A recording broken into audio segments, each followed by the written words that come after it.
On this episode of Booked on Rock, he's worked with Yngwie Malmsteen, Paul Stanley, Steve Vai, Todd Rundgren, among many others. Gary Shea, he's the bassist and co-founder of the bands New England and Alcatrazz. He's here to tell us all the stories from his amazing career that are in his brand new book, No Bass, No Party. That's next. We're totally booked. Rock and roll! Well, I think I'll leave you to your reading. Little Hand says it's time to rock and roll. Rock and roller! We are totally booked.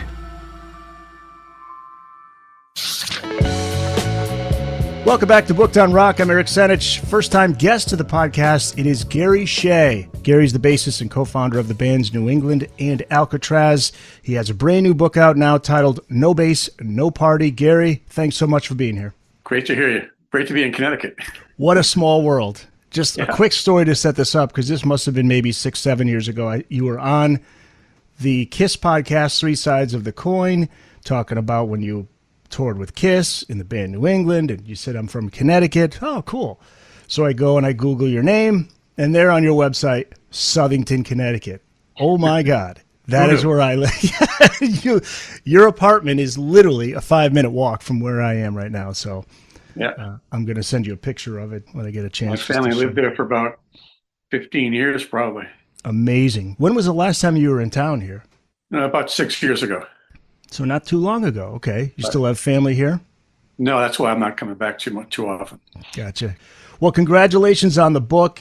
One review of the book is from J.D. Shipton. He writes, quote, Gary Shea has lived the Wild West days of the music industry on both sides of the Atlantic and is still here to tell the story. You're originally from the East Coast, and at one point you lived here in this town, but you did move on. So let's start with how long you lived here on the East Coast and then what led you out to eventually Boston. Well, I graduated high school in Connecticut, Southington. I went to Manitowoc Community College for a few minutes in Waterbury, and eventually migrated to Boston to go to school there. And I spent a good 12, 14 years in Boston, but I also moved to London during that time for a couple of years in the early 70s and came back to Boston. And then I went to Los Angeles and came back to Boston again when we reformed New England and lived there for another period of time. So I kind of came and went a few times from Boston.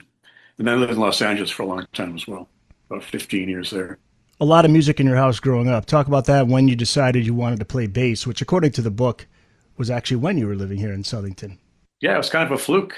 It was over in Meriden. There was a place called Carl's Electronics right down on Colony Street. You know, mom and pop kind of electronics store back then. There was no Radio Shack. And we were testing the tubes in our amplifiers.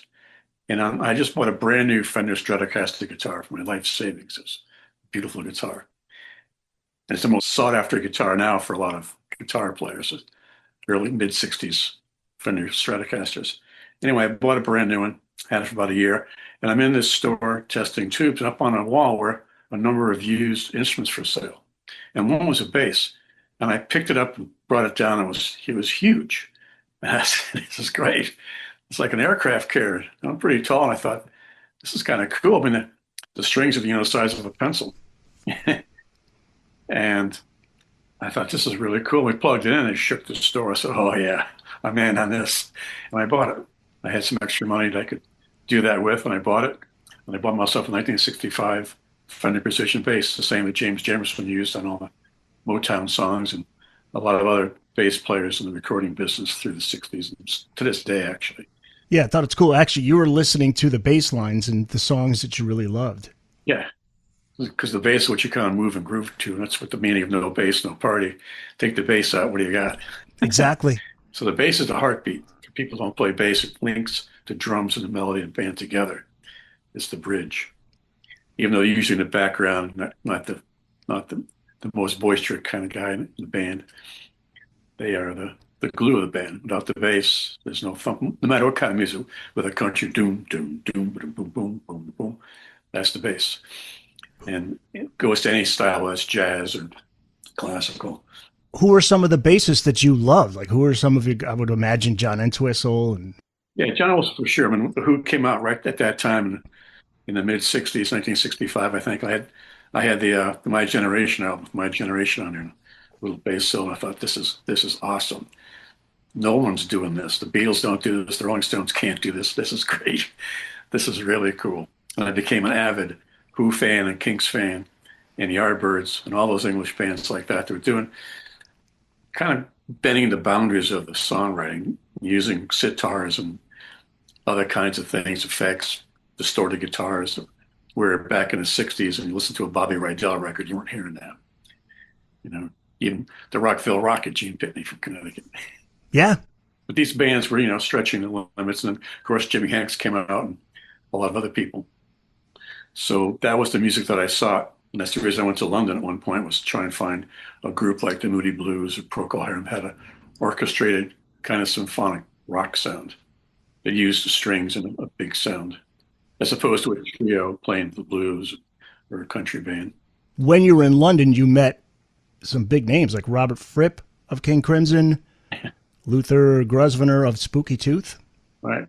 Yeah. And Spooky Tooth is one of my all-time favorite bands, and I couldn't believe I met Luther. First day I was there, I met a guy in the street, and he said he knew Luther, looking for a bass player. And he wanted to check it out. I said, sure. And I went to a party for a band called, that night, for a band called the Pink Fairies. And I didn't realize that they were anarchists and revolutionaries. And who was at their party but the MC5? So I hung out with all the guys. And that was the first night I was there, and took off from there. Met a lot of name guys that just had, they lived in the same. I lucked out and by chance, had no contacts, just got on an airplane and went. Yeah, man, that's 1969, I think, right? Yeah, it was 1972, actually. Oh, it was 72. Okay. Yeah, I went to London at that point. Left Boston. I'd been in Boston for 4 years playing in Boston bands. And that's right. You moved to Boston in 69. Yeah, they kept breaking up, and I said, I'm going to go to London, see what I can do over there.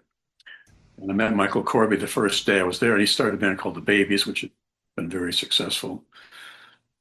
And through him, I met Robert Fripp and Luther Grosvenor and a number of people.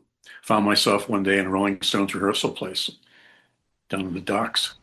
Big old industrial place, funky, you know, don't go there at nighttime kind of place, and push the buzzer, the door opens, you go inside, and it was like being in Mars in the 27th century someplace. Everything's white, chrome, and gleaming, and brand new, and $1 million facility. And it's like, this is the home of the Rolling Stones. I go, whoa. My friends in Connecticut will never believe this. Where in London was that located? Notting Gate, basically. Kensington Ave Street, Ken. You write, quote, 2 ways to see a horror show. You can go to the movies or join a band. That's right. And you're referring to the business side of music. You were in a band, going backwards a bit from before you moved to Boston and then London. You were in a band, The Insane, while in high school. And that band started to pick up a following. But your first lesson came while being managed by Gary, let's see if we can get this right, Gary Presbilski. Presbilski.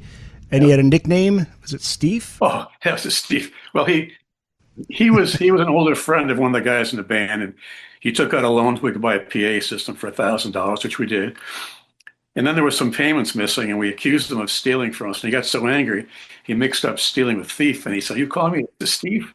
And we're dancing around him, making fun of him, saying Steve. And that was our first time we parted our ways with a manager.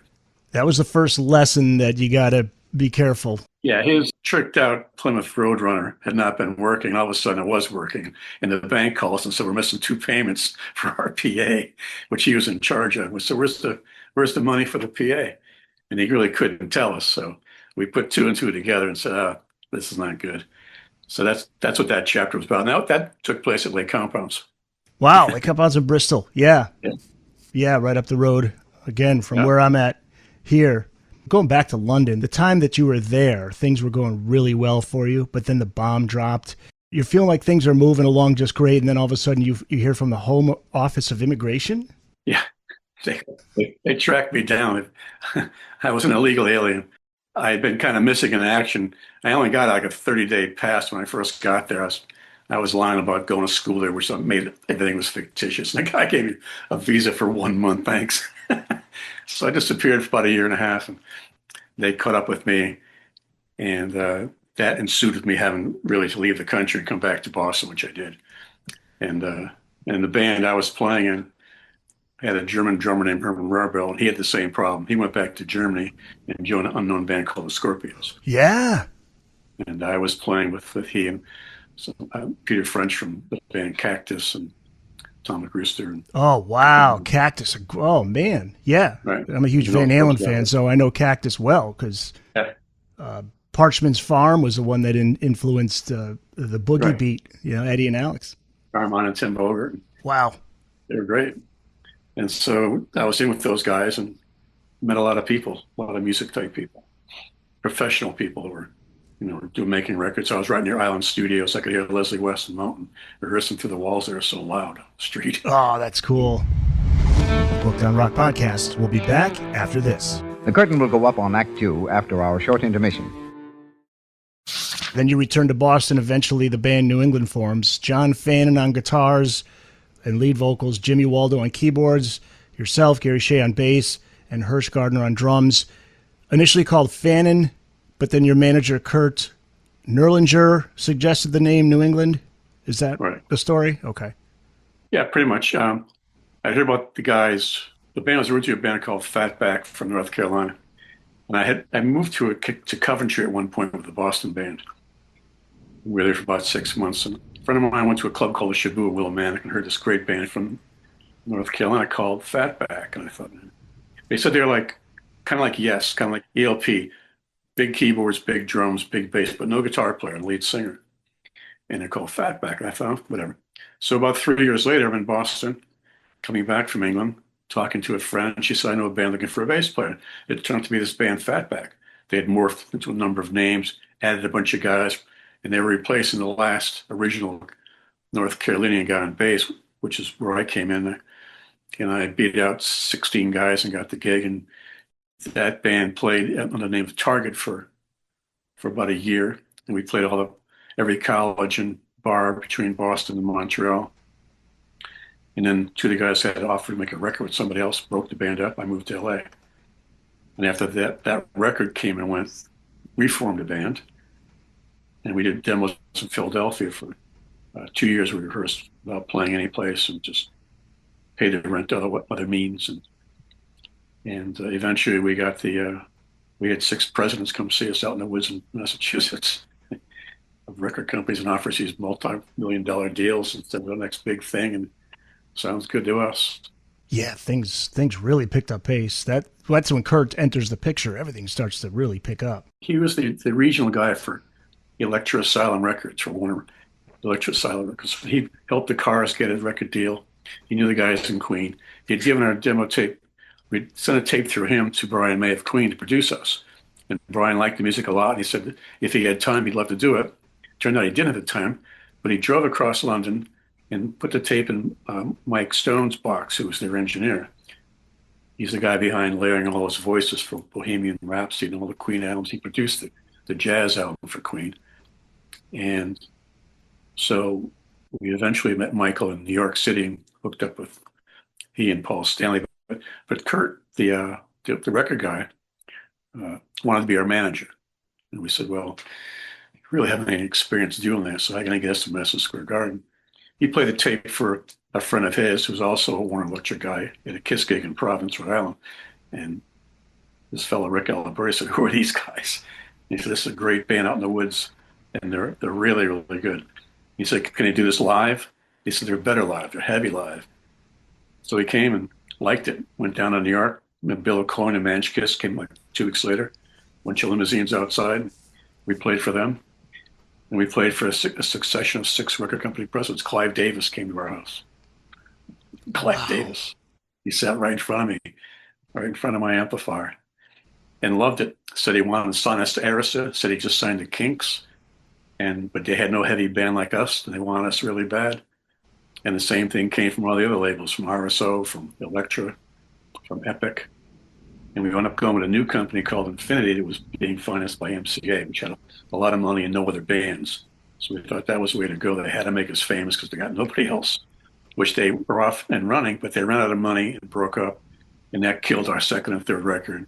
And band 3 or 4 years later broke up because of that.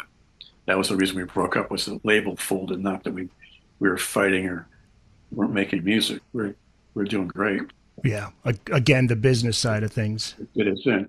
Like I said, it's like a deck of cards. There's got to be 52 things all in line. Right. And if one thing goes out, the truck breaks down or somebody gets sick, the whole thing goes down, band breaks up. There's so many stories of bands breaking up for a myriad of reasons. Record deals, bad contracts, anything you think of. That's why I said it's kind of a horror show. You think you're doing great and the phone rings, like you're not doing so great. So there's a lot of obstacles to overcome playing in a band like that and making it keep rolling forward and continuing going up. And somehow we managed to get through all that, my friends and I, and we're here today still playing music. Yeah, that's what I was going to ask you. Were there ever periods where you said, this isn't going to happen, I give up? Or did you just, this is what I'm doing, this is who I am? Yeah, I've got a motto: never take no for an answer. Think big and work backwards. You have to. You got to think you're the best band in the world, and if you have any kind of doubt, then how are you going to sell it to the crowd?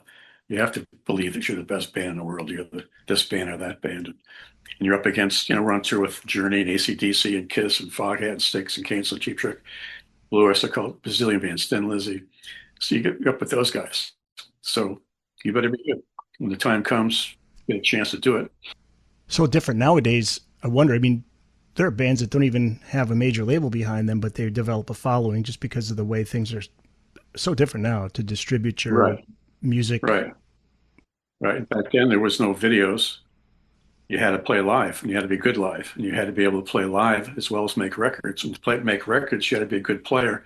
There was no overdubbing and no doctoring up the music note by note till you get it right. You had to sing it right the first time. You could splice tape together back then, but you couldn't do what they do now, auto-tune everything. They can take anybody and sing a song, and the AI guys can make it sound great. Exactly, which is why the Bohemian Rhapsody story is just mind-blowing, because they're using tape. That tape almost got destroyed because they kept recording over and over. Wore it out. You had to sing those parts correctly to make that happen. The Booked on Rock podcast will be back after this. Come out wherever you are. Did Paul Stanley get involved through Bill Aucoin? Yeah, we were looking for a producer. Like I said, we approached Brian May, and we were thinking of Gus Dudgeon and all these heavy producers, like in a dream that we'd have some heavy guy like that. And Bill Aucoin suggested, have you thought about maybe Paul Stanley and Mike Stone as the engineer? And Paul had never produced anybody, but he'd done, by that time, 10 Kiss records probably. He knew what he was doing in the recording studio for sure. So we decided to go with that because we had, like I said, kind of produced ourselves. We were ready to go when everybody came to see us. All the songs nothing really got changed. We took those 16-track demos from Philadelphia, went to Los Angeles and New York and converted to 24-track and did the vocals over.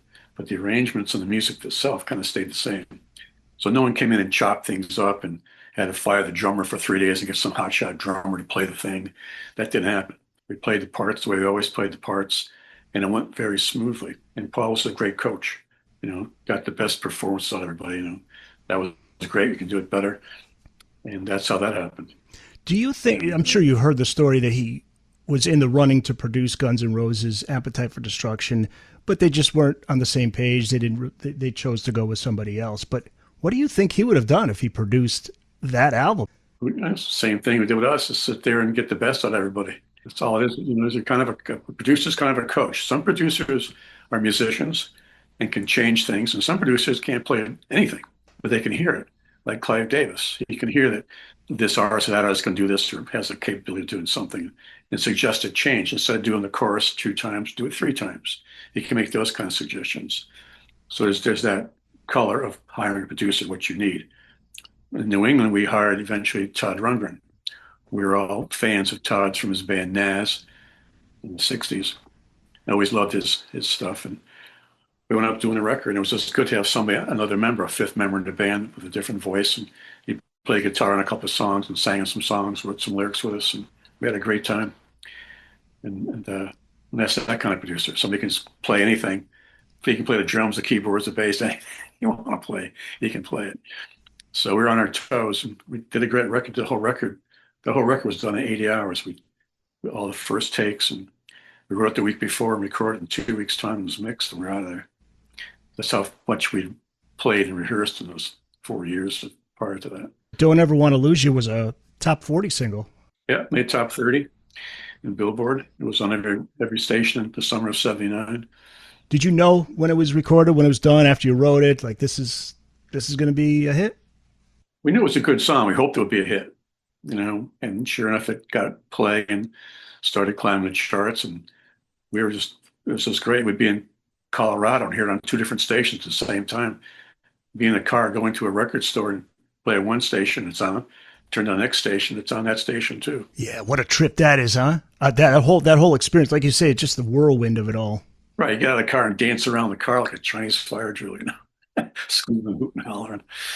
That's a good feeling. And you work all that time for that, 1 second of bliss where you're on cloud nine. How long had that song been around? Oh, about maybe a year before we auditioned for everybody. It actually was still in the works. It had no guitar solo. It was written without the solo. And that's one thing Paul said, it's got to have a guitar solo. It's a great rock song. It's got to have a screaming guitar solo. You did a lot of dates with Kiss, right? About, was it 30 dates? Yeah, 20-something, 25, something like that. What was that experience? Any good stories? We got any good Ace Frehley stories? Yeah. Ace, one day we were, I think we might have been in Providence. And the 4 limousines pull in. We'd done our sound check, and they're missing Ace. Ace's car's nowhere to be seen. Where's Ace? Everybody's flipping out. Gene's walking around with his wristwatch going, where's Ace? His car pulls in, and he calls everybody Curly. Ace is a great guy.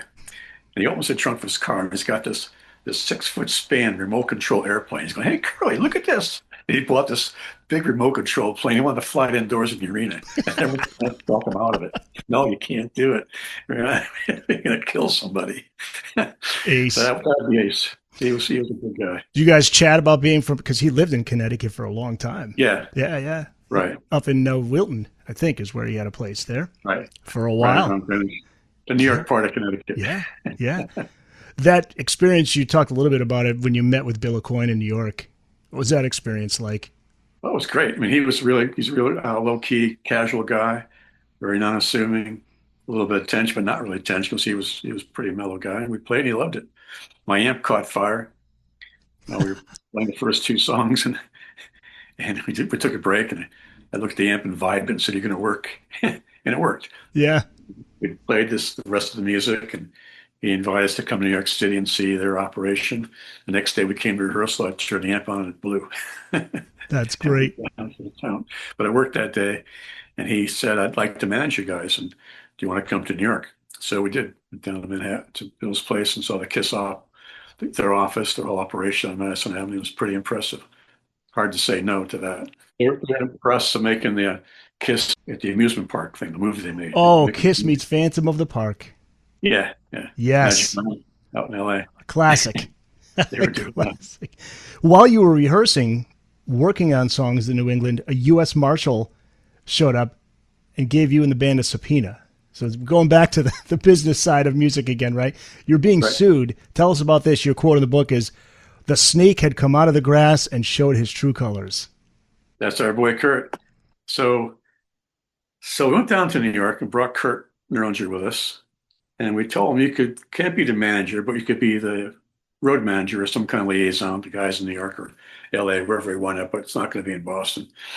And you're not the guy because you don't have any experience of booking. We've all booked dances and college gigs and stuff. We need somebody who can help us.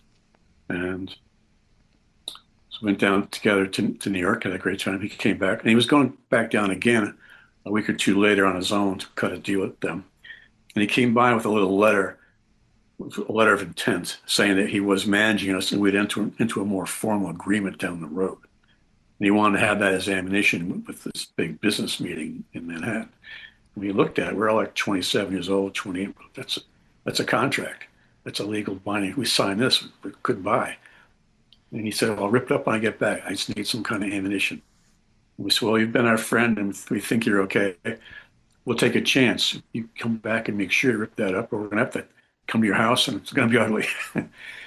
And he came back and didn't like the deal they offered him and decided to keep that piece of paper.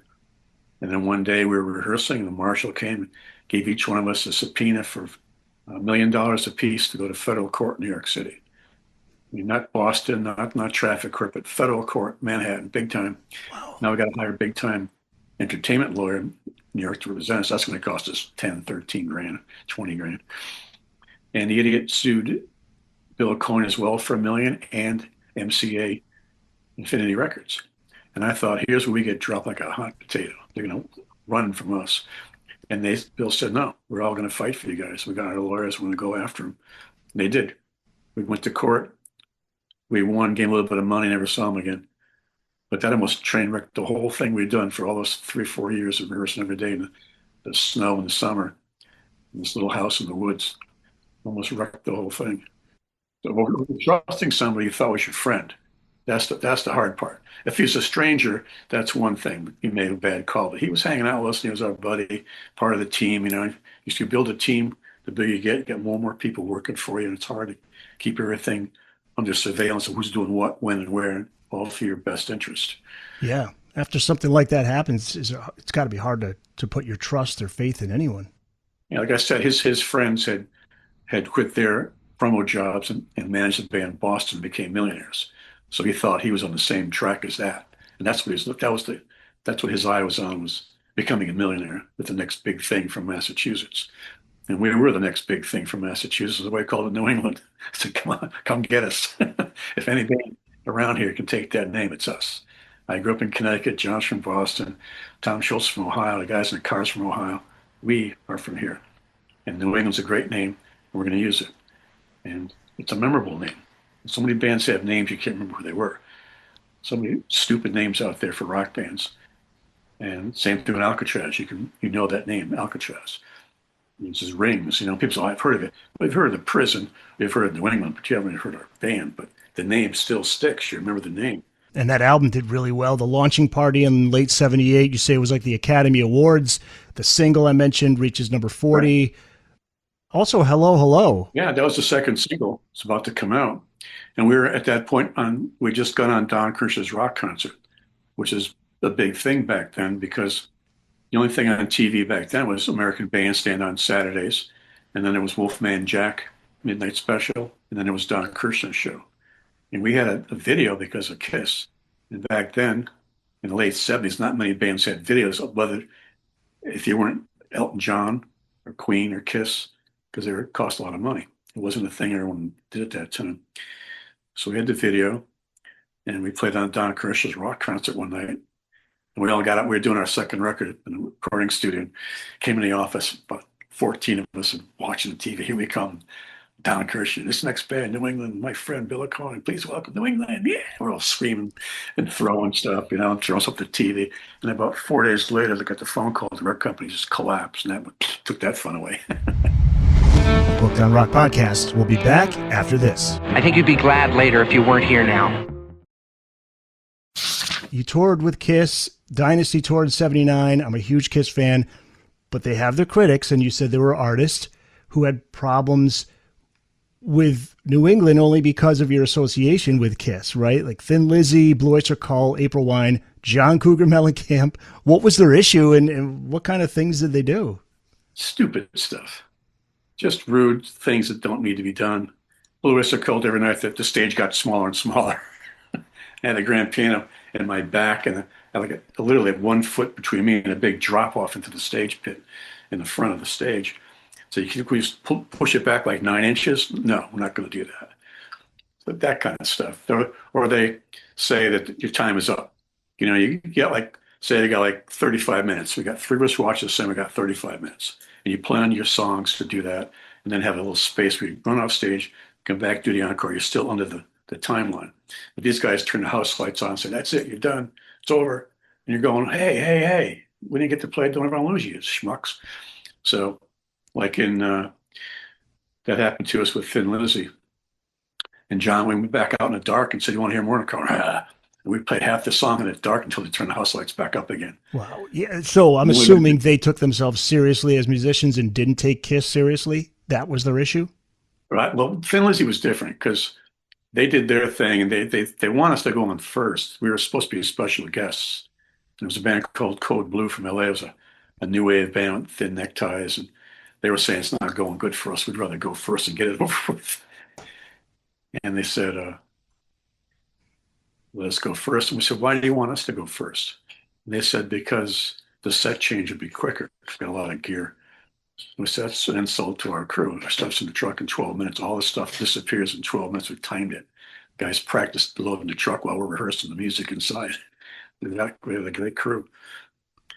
And went to Texas, and I was doing an interview with a guy from Dallas Times with the band.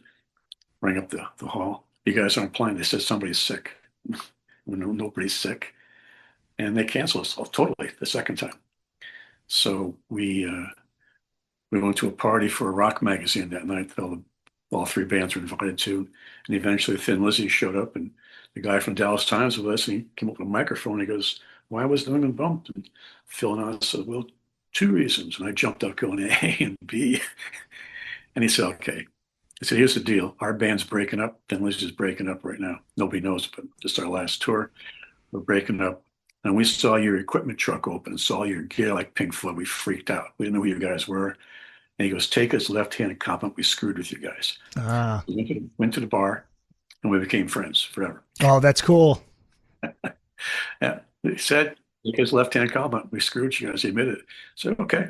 And we came back a month later and played the Dallas Agora instead of the tennis record and beat out Cheap Trick's at tennis record at that point in 1980, 81. Wow. Kind of cool. Yeah. So the other artists they didn't like Kiss. Especially Blue Icicle. They're a New York band, so that whole New York band thing, they're all brutal on each other. Right. Just the competitiveness of it. Yeah. Right. So that first album was under MCA. You signed with Elektra. You write, quote, "Oh, Elektra, let the storm clouds begin." Yeah. What happened with Elektra? They got us the Elektra.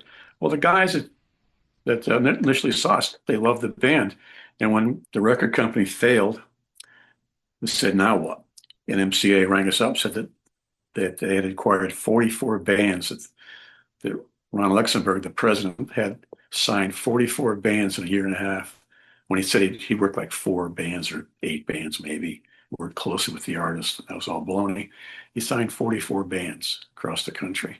And MCA said, out of the 44 bands, we're going to keep 4. You guys and Spyro Gyra, and that's it. Everybody else can go home. So that was cool. So we went to LA to meet with MCA about that whole transition. And they promised us the world and great artwork and great distribution in the stores and promotion and tour support. And that night, went to dinner with Elektra Records. They were out there waiting at the front door of MCA, and we came out of the meeting, said, let's go to dinner. I want to talk to you. So we went there, listened to Elektra make their pitch, and we decided to go to Elektra. We decided to break off from MCA. We felt they were a huge company, and they're putting out 20 albums a week, and the top 10 only has 10 slots to play on the radio. And if you're not Bob Dylan or Rolling Stones, that's number 2, number 3, number 4.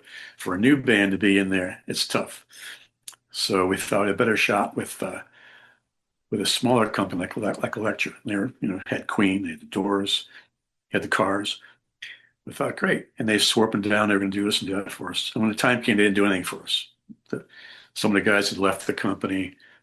It was just not happening. And we were right in the middle of, right then there at that point in time, the Clash and Elvis Costello, and the whole thing hit with the Pretenders.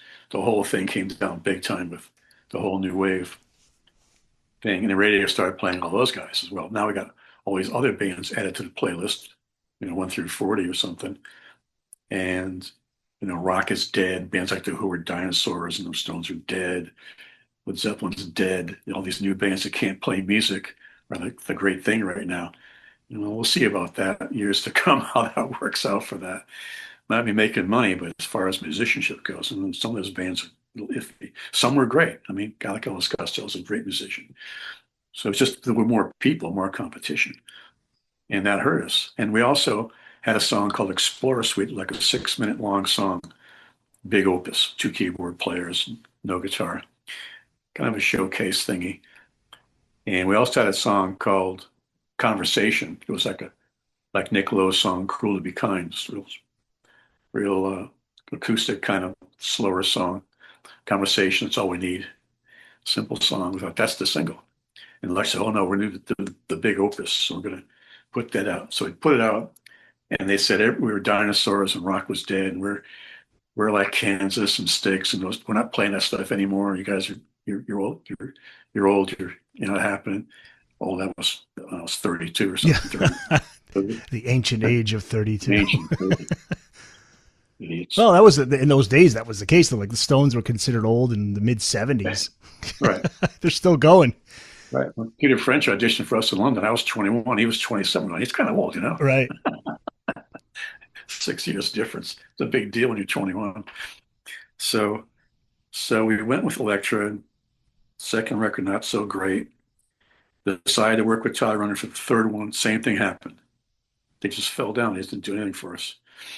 And we picked another song, which was to be a follow-up to Don't Have an Illusion. Todd plays guitar, a harmony guitar part to John's guitar part. It's great. We got Todd Rundgren playing on our song. How cool is this? And we had another song that John had, and he said it was kind of like Stay With Me or something. And Todd goes, Rod Stewart's got a song called Stay With Me. Let's make it something different. Let's like Be My Dirty Dream or something. Off the cut remark. We said, that's great. It's great.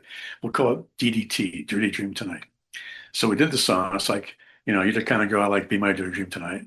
Just a fun song. It's a rock and roll kind of song, which a departure for us is more like a Chuck Berry kind of rock and roll thing, simpler rock and roll thing. And we sent the demo to LA, and the lecturer came back and said, the people in the office are dancing on the desks. This is a hit. This is a hit song, big time. You guys nailed it. This is fantastic. This is going to be the hit. We're going, well, what about this other song, Conversation? No, this is it. And so when they put it out, every female program director, music director said we were male chauvinist pigs and refused to play the record. The record stiffed and Elektra dropped us off the label. Now I got no record deal. Thank you, Elektra. Wow. Man. Then there was the short-lived project with Vinnie Vincent, who would join Kiss in 1983. This was Warrior. Yeah. So now we got no record company, but we're out there playing colleges and doing great, working on the fourth album. And then John, our guitarist, decided when to quit the band. So now we got to find a guitar player that can sing and write songs. It's hard to find. We had a bunch of guys in the wings who were going to come audition for us, one of which was Vinny Cassano, who became Vinnie Vincent in Kiss. Another Connecticut guy, by the way, Bridgeport, Connecticut. Yeah. Bridgeport, yeah. Vinny Cassano. Yeah. So anyway, he comes to Boston, and and Gene told us that he was great. He was writing with them in LA in the studio, but he was too short. He couldn't be in Kiss. We could have him. I said, fine. We got the phone number to call him. He comes to Boston, and he had sent us a demo tape, and it was really good music. It was like Foreigner, but a little heavier even. This is great. But we want the kind of music we like playing. So he played our stuff. It sounded pretty good. And then we flipped him out, and we had learned his songs before he got there and played them for him. He couldn't believe it. He goes, I can't find guys like you guys in LA at all. This is amazing. What are we going to do? So let's sleep on it. It was late at night. So let's think about this. So next day we decided we're going to go to LA, start a whole new band, drop the whole empire of New England off the cliff, and start a whole fresh thing on the West Coast in LA with Vinny as the guitar player, mostly his songs to get going. And we did that. We just flew to LA. Like within a week, we were out of Massachusetts, never went back again. Gone. I lived here for 15 years, locked my apartment on Beacon Street and out of here. And now we're in LA rehearsing, and did that for about less than 2 months, maybe 6 weeks, 7 weeks. And that's when Vinny was off to join Kiss for sure. They just changed their mind and said he could be in the band. They changed the name to Vinnie Vincent. So now like Jimmy Walden and I are in LA going, now what are we going to do? Now I'm like 32 years old. What could have been with that band, right? That would have been something special. Would have been cool, We had stuff going on there. Band sounded great. Great for him. Doesn't sound like he had a difficult time with Vinny because Vinny's had that reputation, but was he? Well, he was quirky back then. He's one of those guys that can't make up his mind. You work on a song, next day it's going to be all scrapped and do it again. Keep rewriting the chapters. Those are great paragraphs. Leave them alone. He's going to rewrite the sentence, put in some more commas. Stop. What you wrote was great. Keep it there. Go to the next chapter. But he couldn't do that. But then he got progressively crazier as the whole thing went up into the star world. He just went crazy and started, he got himself kicked out of the bands when he did. It's too bad. Can you see that happen, like fame and money, that could do that to somebody pretty easily, huh? Yep. Start believing that stuff, telling you're great. You're the god. You're the next thing since sliced bread. And yeah, you got money, and everyone tells you. And then everyone tells you you're great because they want to work for you. They want a job or whatever to tell you you're great. Not going to tell you your shoes untied. They don't want to get fired. How would you remain grounded through those years when things were going really great, when things weren't going great? Just don't listen to it. Yeah. I just knew it could end in one phone call. It happened a few times already. One phone call, the whole thing goes down like a deck of cards, and just don't believe that this is happening, And we know we made some money. We did great, got great gigs, great. What I think the best thing, we got great respect off the other bands that we were a good band, that we were part of the club. That was rewarding, not so much the monetary part of it. But when you do get in that, you get separated from like your friends and your family and in this other world now. And it's different, and the money makes you greedy, and you start doing things that maybe may not be above board to keep it going. And well, the actors in the acting world do the same thing in LA. I lived in the Hollywood Hills for a few years, and be a beautiful house. It's rented by some up and coming movie stars, got a hit show going on. The show goes down after 13 weeks, and he's out of here. Somebody else moves in. They got another new TV show. New actors living there. Got the Lamborghini and all that stuff, and the hot this, the hot boyfriend, hot girlfriend, going to the parties in Beverly Hills, and they disappear. So you go up and you go down fast, and you're going up's easy. Going down is a lot faster journey. But also maybe it's because you're an East Coaster, you come from a more humble beginnings too. I think that helped a lot. Well, you meet the same people on the way down that you met on the way up.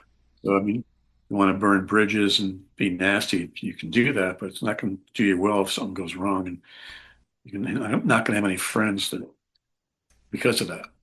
So don't burn bridges. Don't be nasty to people. We're always pretty accommodating. Any band ever opened for us, we were always accommodating to do it within reason. You never mess with any bands like that. What about temptations, drugs, alcohol, things like that? That's all there. We went through those cycles of that. And some do better than others. Some can just say, I'm going to walk away from that. That's just, it's not good, which most of us did. We went, the guys in Kiss, they had just totally gone vegetarian at that point. I don't think Paul's even drinking Coca-Cola at that point. He just went cold turkey on the whole thing. I said, whoosh. They saw what was going on. They said, no, if we're going to keep doing this, we're going down the wrong road if we keep up. And Ace, of course, decided he's going to keep going. Yeah, Ace and Peter, yeah, that was the thing. Now his health is not that great because of that. Still there. And that's what can happen, Booked on Rock Podcast. We'll be back after this. Look, we're going to take a pause for the cause. Hey guys, thanks so much for checking out the Booked on Rock Podcast. If you've just found the podcast, welcome. If you've been listening, thank you so much for your support. And make sure you tell a friend, a family member, share on social media, and let people know about Booked on Rock. And if you do like the podcast, make sure you subscribe, give a 5-star review wherever you listen to the Booked on Rock podcast. We're on Amazon, Apple, iHeart, Spotify, Spreaker, TuneIn, and on YouTube Music. You can check out the full episodes on video, along with video highlights from episodes on the Booked on Rock YouTube channel. Find it at Booked on Rock. Thanks again for listening. Now back to the show. You always move forward and opportunity arises again. How does the band Alcatrazz come together? Well, Jim and I stayed in LA, thought nothing to go back to Boston for. We're going to stay in LA and play hardball.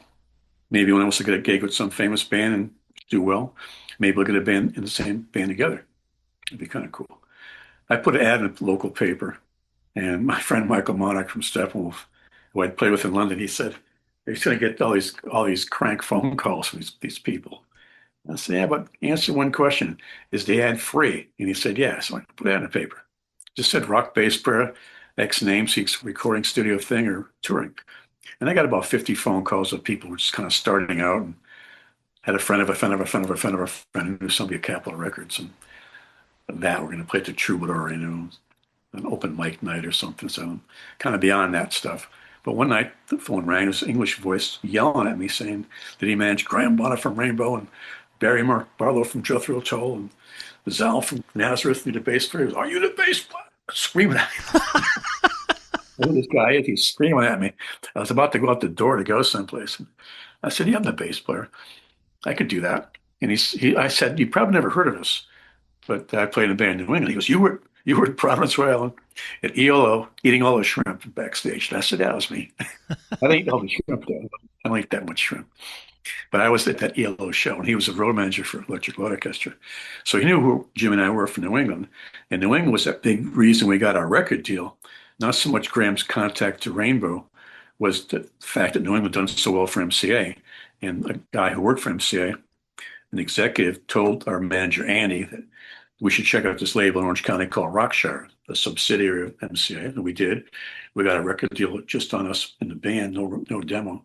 And one weekend, we got the news that Barry got offered to play on Robert Plant's first album from Led Zeppelin, playing his first solo record. What are you going to say, no? Yeah. So he's out of here. And Zal was on tour with Elkie Brooks somewhere in Africa. Can't get hold of him. So we had to find a guitar player and a drummer over the weekend in Los Angeles, where the deal goes down. It doesn't go down. It goes out the window. No pressure there. So we that first night, we auditioned Lawrence Jabbar, who played guitar for Paul McCartney. Wow. No slouch on that guitar. Yeah. And, quiet guy, short hair. We thought he was just some guy from the last band. And you got to get out of it because Lawrence Jabbar is coming, man. He's coming. It was him. It was small that. No. Sure enough, we had all our stuff set up, and we were doing a Russ Ballard song called SOS that Graham had done on a solo record. And Cozy Pollard played the drums on it, SOS. And the first thing he said when we were done says, can you please tune down? It was like, wrong. And the manager, of course, is running around at 2 a.m. going, that's it, Wings, New England, Rainbow, I can sell this. Yeah, sure you can, but he's not the right guy. We'd be killing each other before the first gig. Can't do that.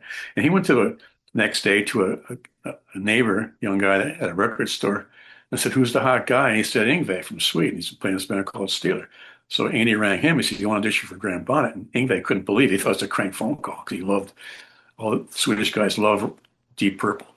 They know all that stuff backwards and sideways, and they worship Richie Blackmore. And Graham was part of that family, and Yngwie didn't believe it at first. And he came down at night and played for us, and he nailed all that stuff. He could play any Deep Purple song or Rainbow song he could shake a stick at.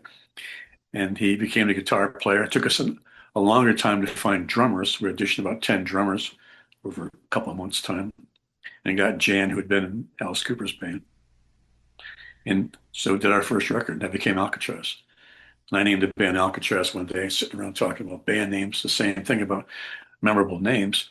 And they wanted to name it Dungeons and Dragons and go the heavy metal medieval thing. We're going, it's like 1963. Our name was a little blip on the map. And I said, I don't want to do that thing. And I said, it'd be cool. After being in New England, we were always stuck in the record store between New Riders of the Purple Sage and Olivia Newton-John. Nobody goes to the N section, the O section of the record store. They go to A, they go to Z, whatever. I said, it'd be cool if name starts with A, like ABBA, or Aerosmith, AC/DC. And out of my mouth came the word Alcatrazz out of nowhere. And everyone jumped up. Genius, brilliant, genius, brilliant. I said, Shea, you know. So I nailed it. So we decided to put an extra Z on there for copyright reasons with the state of California, which owns Alcatrazz. And we Okay. We grief off them. We're selling T-shirts, say Alcatrazz, and we'll get arrested. Didn't want that. Put the extra Z on there. And that's how it became. It was a band. It was a mutual band between myself, Graham Bonnet, and Jimmy. There was no side guys. So we hear all this flack. Now we just went through a major trademark lawsuit just last month. We've been doing it for the last 2 years. It finalized about 6 weeks ago. We now own the name. Graham Bonnet doesn't. And a lot of fans write in and say, oh, it's his band. Without him, it's nobody. And you guys are nothing. And so my only one retort to that is side guys don't sign record contracts. And my name's on all those record contracts. So there's that. And it's hard when bands lose people and people go away, like Ace fans. They don't want to see Vinnie Vincent. They don't want to see other guys. They want to see Ace, and look at Sammy Hagar and the whole Van Halen thing. That's a big mess. Sure. You got two camps warring and who's better. So we got in Alcatrazz, we have that because now we have a different singer than Graham. Graham quit the group out of the Clear Blue, which he's great at doing stuff like that. he's a very difficult guy to work with because he's one of those guys that lives in a bubble somewhere in the dream world. And, you know, just want to get paid, not do anything for it. Yeah. you gotta work. No Parole from Rock and Roll came out in '83, now a classic. If you had to choose between that one or the New England debut, I mean, they're both great albums. What's more from a personal standpoint? Yeah, I'm really proud 50-50 that they're both two different styles. And it's great to be, say, on the bass player on both those records. You know, like the New England stuff, for people that play music, I play everything with my fingers. On the Alcatrazz music, I play with a pick. A lot of bass players can't do both, won't do both. There's a warning thing about that with bass players should never use a pick. It's like just use most songs you're on the radio, they're playing with a pick in the studio. All the Beach Boy records, Beatle records, Yes records, it's a pick. ELP, Pink Floyd, it's a pick.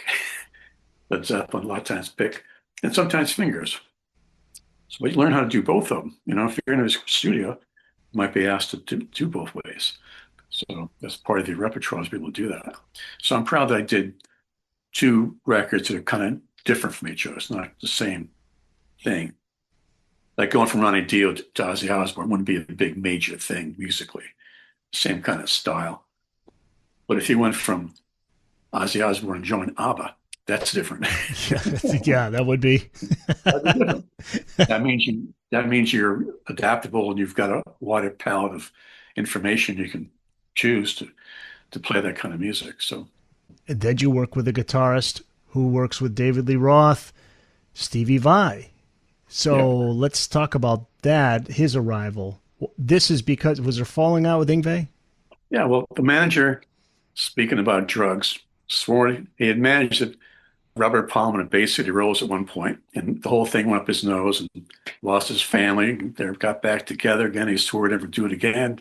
Sure enough, we get going. He's doing it again and bringing Yngwie with him and telling me he's the best thing since sliced bread. Don't worry about the other guys, you know.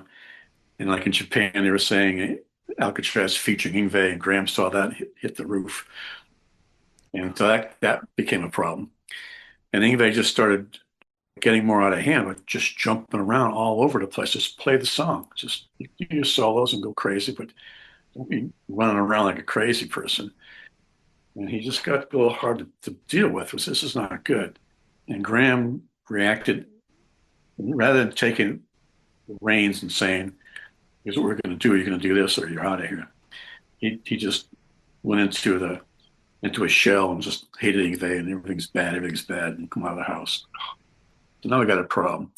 We said, well, it's obvious we got to change guitar players. Whether he's going to be famous or not, that doesn't matter. The group is more important than the single guy doing that. There's other guitar players on the earth besides him.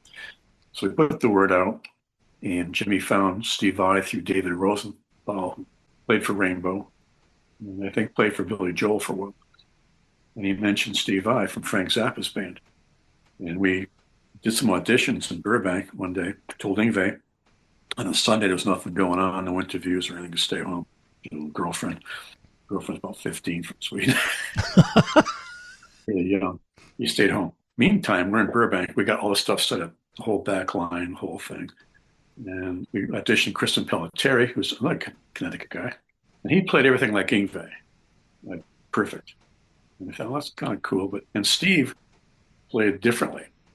It was kind of quirky, but interesting. So this is kind of interesting. So we kind of pegged this Rainbow clone band called Alcatrazz. We want to be our own band. And I like the idea that the music could change a little bit and be more adventuresome. And the second record I love the second record. We had problems with Capitol Records at that point, but the music was great, I thought. But a lot of people liked Yngwie European style as opposed to Steve's style, which is a little more American kind of sound. But they're both amazing players, and they've both been playing together on the G3 circuit for the last 30 years or something. Yeah, they're in Albania tonight. He and Joe Satriani on tour together, and they're on the road right now as we speak. We were trying to get Yngwie on some of our recent Alcatrazz records, and his manager says his wife, she wanted $1 million to play on one song. It's like, come on. Oh my God. Jesus. Even if David Lee Roth said that, he wouldn't get it. $1 million. one stupid song. It take you half an hour to go into your studio in your house on Pro Tools we have today, record into your computer, send a file to wherever it has to go. It'd be over with. It's similar to Vinnie Vincent, like they're their own worst enemy. Yeah. Yeah, Yngwie, he was just thick, he's young and excited. And like his favorite guitar player was Al Di Meola, who knew. And I said, you should tell people that. That's really interesting. Oh, no, Mon. It's always Richie Blackmore, Lee Roth, and whatever. But you should tell him Al Di Meola. And who's his favorite band? No one ever gets this answer. His favorite band was Kansas. Really? He hired the producer, Jeff Glickman, to do a couple of Yngwie records back in the late 80s, early 90s. He liked Kansas so much. I said, you should tell the people in interviews you like Kansas. He always thought Richie Blackmore was mysterious and everything. And Graham said that Richie was just shy. He didn't like doing interviews. He liked being in a corner. He was afraid of people. And Yngwie took that as being you had to be mean and nasty and say bad things to people. And don't do that. That's not the way to go. So he's had that cloud around him. He still has. It was his birthday yesterday or the day before. And that's the other things on Facebook. Hate or do hate. No hate, do hate. 50-50. And it could be a lot better in his favor if he didn't come off like that. But he insists on doing it. He's a great guy. He's a funny guy. Really talented guy. He can play any kind of, he can play the blues. Yeah. He can do anything he wants. He knows how to play the guitar. Booked on Rock Podcast. We'll be back after this. There will be an intermission. Find the Booked on Rock website at bookedonrock.com. There you can find all the back episodes of the show, the latest episode in video and audio, links to all of the platforms where you can listen to the podcast, plus all the social media platforms. We're on Blue Sky, Facebook, Instagram, TikTok, and X.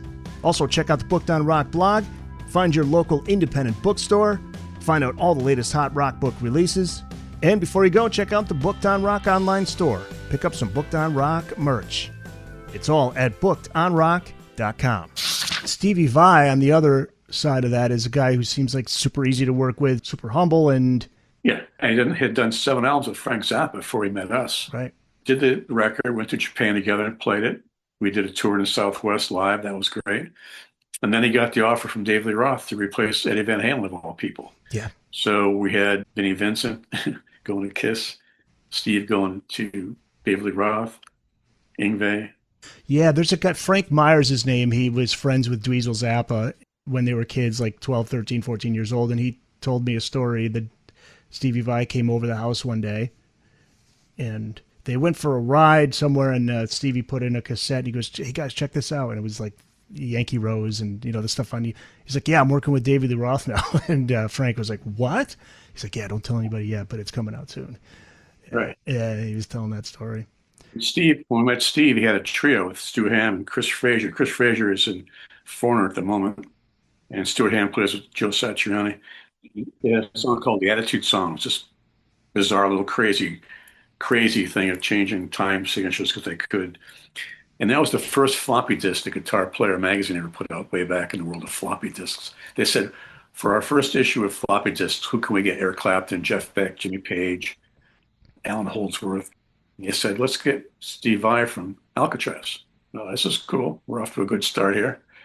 Take that, Yeah. We're gonna maintain. But then we lost Steve, and it got harder. We got Danny Johnson from Rick Derringer's band, Rod Stewart's band. And the third album was more of a pop record. And it was, again, the times were changing. It was the late 80s. MTV was all over the place. And Duran Duran, the whole romantic thing was in full swing. And everything was out there. But we're up against now Boy George and all kinds of crazy stuff on MTV. Thousands of bands out of the woodwork. And they're all good. A lot of them great bands, I like a lot of those bands, That's the competition. Sure. And the production was so-so, and the main problem I wrote about in the book, as far as the music business goes, is that Graham wouldn't play ball with the A&R department of Capitol Records. They had just done Heart, and that record, they didn't write any of the songs. They were given most of the songs by outside songwriters. And they said, you guys could use a couple of these songs, take advantage of it. Kids don't care who wrote the song. If they like the song, they like the song. Nobody cares who wrote it. But the people that write songs want to put their name on it to get royalties if it's a hit. If it's not a hit, what's happened? And Capitol came and asked us to do some of that. And Graham flatly said, no way, not in this world, not going to happen. Walked out of the room, said bad things about Capitol Records and interviews. So they dropped the band. Do you remember who it was, like a Desmond Child, or who was it that they were going to bring in? Like Brian Adams, those guys. Kiss had Desmond Child, right? I Was Made for Love. I love that song. Yeah. I like that song. They played I Was Made. It's a great song. Whether it's Kiss playing it or Foreigners playing it, it's a good song. Look what Desmond Child did for Bon Jovi, right? Right, exactly. Yeah, right. Those songs. So Living on a Prayer and those songs. Right. Yeah. Outside musicians, a whole bit. So it's about the songs, And Yngwie wasn't a song person. He was more flashy guitar solo. He was a guitar solo. And we were coming from a song world, writing. New England had a lot of songs. All our songs are different. You can go through all 4 New England albums, and you're not going to find one song that sounds like the other song is like the other song. One's got an acoustic intro, and one doesn't. One's got piano, those doesn't have piano. Different keys. Some bands, all 10 tracks sound the same band. From one track to the 10th song, it's second track, third track, fourth track, same thing all the way through the record. That's not great songwriting, particularly. But New England had that going on. John wrote some really great songs. When you see bands like U2 or these bands that have had the same lineup from day one, that must amaze you, right? Knowing how many things have to happen, and they all have to be on the same page, and you have to not have that one guy who's a pain in the ass who's throwing a wrench into everything. A great example. They never played in other bands. They were a high school band that grew up together, and they got ridiculously famous. They still haven't played anybody else. Yeah, like ZZ Top before, sadly, Right. Dusty passed. But those 3 guys. I mean, it's. Well, who's ZZ Top's new bass player? Elwood. Yeah, Elwood. Yeah. He was our guitar tech with Steve Vai. Oh, seriously? He was 19 years old. We took him to Japan. He was our guitar tech from Boston, and he was our guy. Fixed my bass. Put bridges on the bass and stuff back there. And he's been working for ZZ Top for about 20 years as their guitar tech. And when Dusty Hill passed away, he said, get Elwood, don't audition anybody else. He's been with the band for 20 years. He knows the songs backwards. He's a good guitar player and bass player. And they did. They just got Elwood to come on and play bass. And does he also do the vocals for And he sings. Tush? Sings a bit. Songs like that? Stuff, yeah. And he was our guitar tech back in 1984. It is a small world, right? Rock and roll can be a small world. Yeah. It's a big network, and everyone knows somebody else. And I can drop names all day long, guys. I've met bands like Angel and stuff, and these guys and those guys, and a lot of bands out there. And that's word of mouth, especially back then, was how you got a gig. Funny story, we were with the 3rd Alcatrazz album, looking for a guitar player. I'm thinking, what do you get? And I remember a guitar player that I'd played with in Boston a long time ago from Washington, D.C., who was friends with the guys from Angel, because they're all from D.C. guys, and they were in Boston. This guy named Hal. He was a great guitar player, blonde hair, played all the Richie Blackmore stuff flawlessly. He's a super duper great lead guitar player. And I had back then my phone book, I had his mother's phone number, which is you had got to get the mom's number to keep track of everybody. Otherwise, you'll lose them. I called a number in Virginia someplace, and I said, hey, it's me. And what's Hal doing? Oh, he's in England. Oh, good. Can I have his phone number? And she goes, well, he's playing in the band. And I said, really? Do you know the name? Thinking, she's an older lady, she might not know what band it is. She goes, yeah, Dire Straits. I said, he's in Dire Straits. Whoa. He is. Hal Lindes. And so he was in Dire Straits. I went to a record store, looking at the record, going, damn, there he is, short hair. He had long blonde hair. And there he was. And we're still friends. He gives me a lot. I gave him some numbers of some friends of mine in London, and he gives me credit. He said, I wouldn't be in Dire Straits, Gary, if you hadn't given me those phone numbers. So I owe my being in the Dire Straits and all my great fortune to you for helping me out when I was nobody and all that. Awesome. And there is some good news with Alcatrazz, right? There is a new label, a new album due out. Yeah, we're on Brave Word Records now. New album's going to come out next 2026. There's a tour in Scandinavia starting in November through Christmas. Bunch of dates in Finland, Sweden, Belgium, Germany. Bill Alcatrazz. My book has been doing great on Amazon. I've encouraged anybody that gets to read the book to please leave me a review. Yeah, well, I'll do the same. No Bass, No Party. It's out now, and you could find it wherever books are sold, Amazon, all the usual places, and look for it at your local bookstore. And you can always find your nearest independent bookstore through the website bookedonrock.com. And it's an easy read. It's not 600 pages of fine print like the Bible or something. It's bigger print for old people like me. It's a super fun read. It's more of a tabletop book, so the print is larger for a reason they did that format. Not that I know anything about books, but this is my first book, and I got lucky with that. How long did it take you to write it, by the way? About 6 months. Okay. I started writing just page one. What was one incident that happened? Just like thought I'd make like sketches. If here's a little one thing happened this month, and a few months later this other thing happened, rather than a whole chronological thing every day. What I did, and I had like 50 chapters, each with a different name. And the publisher kind of crammed them into a 24 chapter format, so it kind of gets kind of weird. You're in this storyline that says chapter 14, but the story is still going. Right. There's no break. Yeah. But that's small things. What do I know about book publishing? And Books We Love in Alberta has been really good to me, doing virtual tours for me, book tours, virtual book tours, and things like that. And now you got a little bit of time before the Alcatrazz thing gets back up and running to promote the book. Yeah, doing a lot of traveling myself. My wife and I love to travel, so we're going to Portugal in September for about a month. Trip around, and have a good time. And you live in Florida now? Yeah, I live on Amelia Island. Yeah. Which is the very northeast corner of Florida, right in the Georgia border in the Atlantic.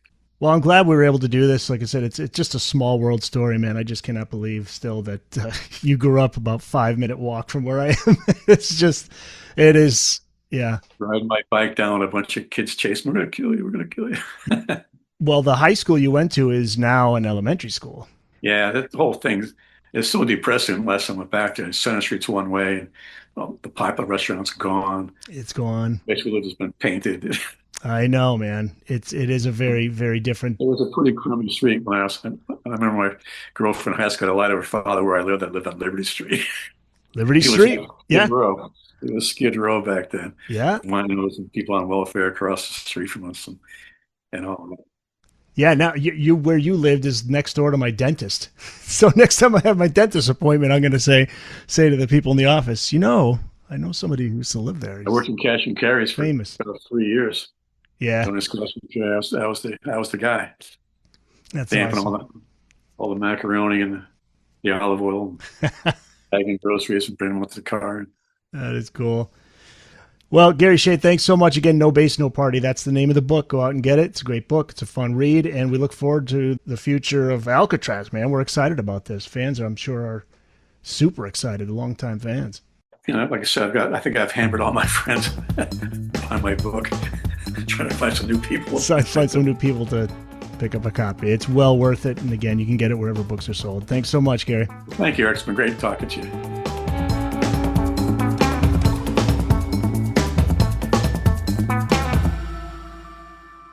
That's it. It's in the books.